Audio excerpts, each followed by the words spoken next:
Concise Commentary on the Whole Bible by Matthew Henry. Introduction to Genesis and Genesis Chapter 1. Genesis Introduction. Genesis is a name taken from the Greek, and signifies the book of generation or production. It is properly so called, as containing an account of the origin of all things. There is no other history so old. There is nothing in the most ancient book which exists that contradicts it, while many things recorded by the oldest heathen writers, or to be traced in the customs of different nations, confirm what is related in the book of Genesis. Genesis chapter 1 from the King James Version. In the beginning God created the heaven and the earth. And the earth was without form, and void. And darkness was upon the face of the deep. And the Spirit of God moved upon the face of the waters. And God said, "Let there be light." And there was light. And God saw the light, that it was good. And God divided the light from the darkness. And God called the light day, and the darkness he called night. And the evening and the morning were the first day. And God said, "Let there be a firmament in the midst of the waters, and let it divide the waters from the waters." And God made the firmament, and divided the waters which were under the firmament from the waters which were above the firmament. And it was so. And God called the firmament heaven.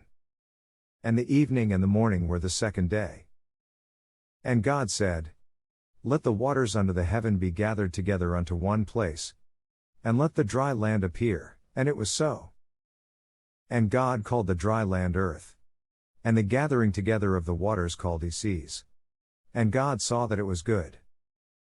And God said, "Let the earth bring forth grass, the herb yielding seed, and the fruit tree yielding fruit after his kind, whose seed is in itself, upon the earth." And it was so.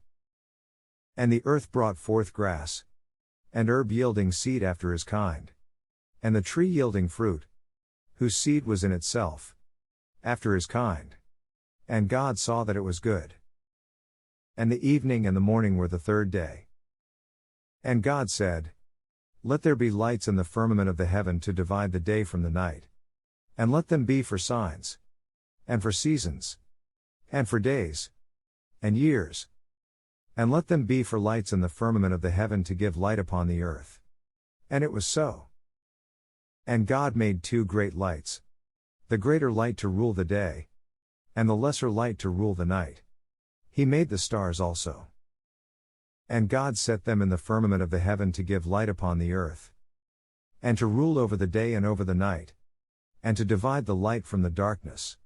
And God saw that it was good. And the evening and the morning were the fourth day. And God said, "Let the waters bring forth abundantly the moving creature that hath life, and fowl that may fly above the earth in the open firmament of heaven." And God created great whales, and every living creature that moveth, which the waters brought forth abundantly, after their kind, and every winged fowl after his kind. And God saw that it was good. And God blessed them, saying, "Be fruitful, and multiply, and fill the waters in the seas, and let fowl multiply in the earth." And the evening and the morning were the fifth day. And God said, "Let the earth bring forth the living creature after his kind, cattle, and creeping thing, and beast of the earth after his kind." And it was so. And God made the beast of the earth after his kind, and cattle after their kind, and everything that creepeth upon the earth after his kind. And God saw that it was good.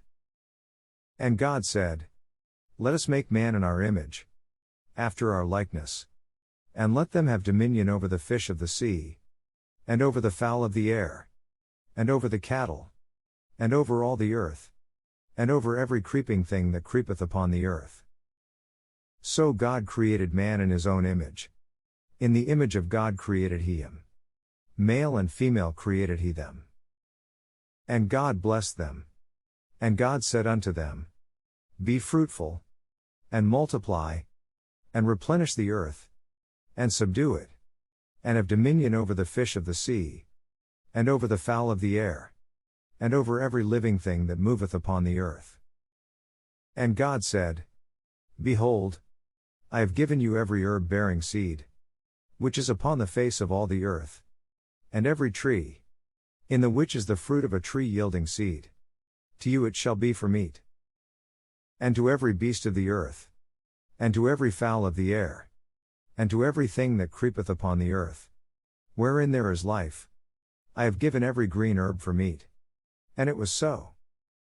And God saw everything that he had made, and, behold, it was very good. And the evening and the morning were the sixth day. Genesis chapter 1 commentary by Matthew Henry. Genesis 1 verse 1. In the beginning God created the heaven and the earth. The first verse of the Bible gives us a satisfying and useful account of the origin of the earth and the heavens. The faith of humble Christians understands this better than the fancy of the most learned men. From what we see of heaven and earth, we learn the power of the great Creator. And let our make and place as men remind us of our duty as Christians, always to keep heaven in our eye, and the earth under our feet. The Son of God, one with the Father, was with him when he made the world. Nay, we are often told that the world was made by him, and nothing was made without him. Oh, what high thoughts should there be in our minds, of that great God whom we worship, and of that great Mediator in whose name we pray. And here, at the beginning of the sacred volume, we read of that divine Spirit, whose work upon the heart of man is so often mentioned in other parts of the Bible. Observe, that at first there was nothing desirable to be seen, for the world was without form, and void, it was confusion, and emptiness. In like manner the work of grace in the soul is a new creation, and in a graceless soul, one that is not born again, there is disorder, confusion, and every evil work. It is empty of all good, for it is without God, it is dark, it is darkness itself. This is our condition by nature, till Almighty grace works a change in us. Genesis 1 verse 3. And God said, Let there be light, and there was light. God said, Let there be light, he willed it, and at once there was light. Oh, the power of the Word of God. And in the new creation, the first thing that is wrought in the soul is light. The blessed Spirit works upon the will and affections by enlightening the understanding. Those who by sin were darkness, by grace become light in the Lord. Darkness would have been always upon fallen man, if the Son of God had not come and given us understanding. Reference 1 John chapter 5 verse 20. The light which God willed, he approved of. God divided the light from the darkness, for what fellowship has light with darkness? In heaven there is perfect light, and no darkness at all. In hell, utter darkness, and no gleam of light. The day and the night are the Lord's, let us use both to his honor, by working for him every day, and resting in him every night, meditating in his law both day and night. Genesis 1 verse 6. And God said, Let there be a firmament in the midst of the waters, and let it divide the waters from the waters. The earth was emptiness, but by a word spoken, it became full of God's riches, and his they are still. Though the use of them is allowed to man, they are from God, and to his service and honor they must be used. The earth, at his command, brings forth grass, herbs, and fruits. God must have the glory of all the benefit we receive from the produce of the earth. If we have, through grace, an interest in him who is the fountain, we may rejoice in him when the streams of temporal mercies are dried up. Genesis 1 verse 14. And God said, Let there be lights in the firmament of the heaven to divide the day from the night, and let them be for signs, and for seasons, and for days, and years. In the fourth day's work, the creation of the sun, moon, and stars is accounted for. All these are the works of God. The stars are spoken of as they appear to our eyes, without telling their number, nature, place, size, or motions, for the scriptures were written, not to gratify curiosity, or make us astronomers, but to lead us to God, and make us saints. The lights of heaven are made to serve him, they do it faithfully, and shine in their season without fail. We are set as lights in this world to serve God, but do we in like manner answer the end of our creation? We do not. Our light does not shine before God, as His lights shine before us. We burn our Master's candles, but do not mind our Master's work. Genesis 1 verse 20. And God said, Let the waters bring forth abundantly the moving creature that hath life, and fowl that may fly above the earth in the open firmament of heaven. God commanded the fish and fowl to be produced. This command He Himself executed. Insects, which are more numerous than the birds and beasts, and as curious, seem to have been part of this day's work. The Creator's wisdom and power are to be admired as much in an ant as in an elephant. The power of God's providence preserves all things, and fruitfulness is the effect of His blessing.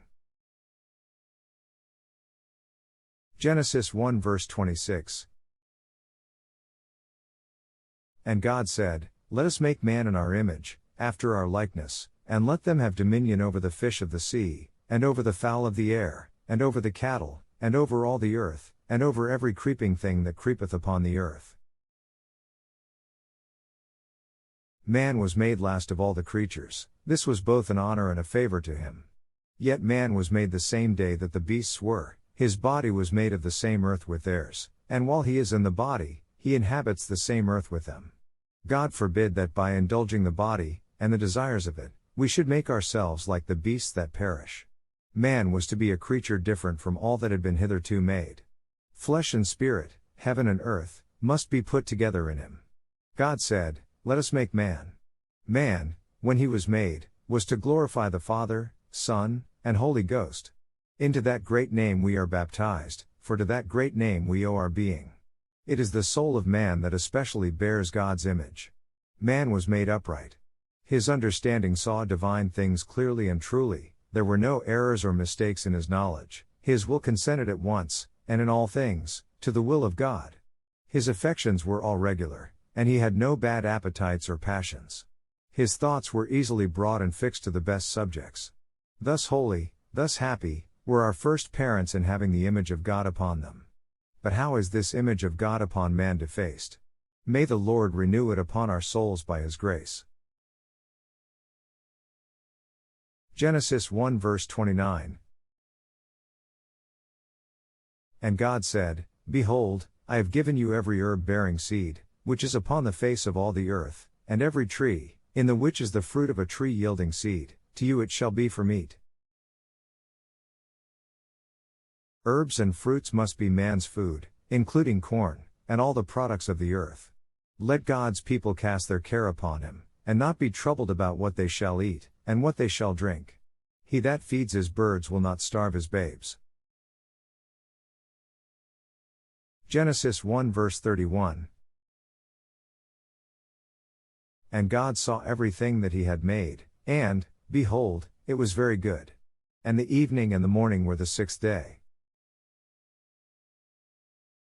When we come to think about our works, we find, to our shame, that much has been very bad, but when God saw His work, all was very good. Good, for it was all just as the Creator would have it to be. All His works, in all places of His dominion, bless Him, and therefore, bless thou the Lord, O my soul. Let us bless God for the gospel of Christ, and when we consider His almighty power, let us sinners flee from the wrath to come. If new created unto the image of God in holiness, we shall at length enter the new heavens and new earth, wherein dwelleth righteousness.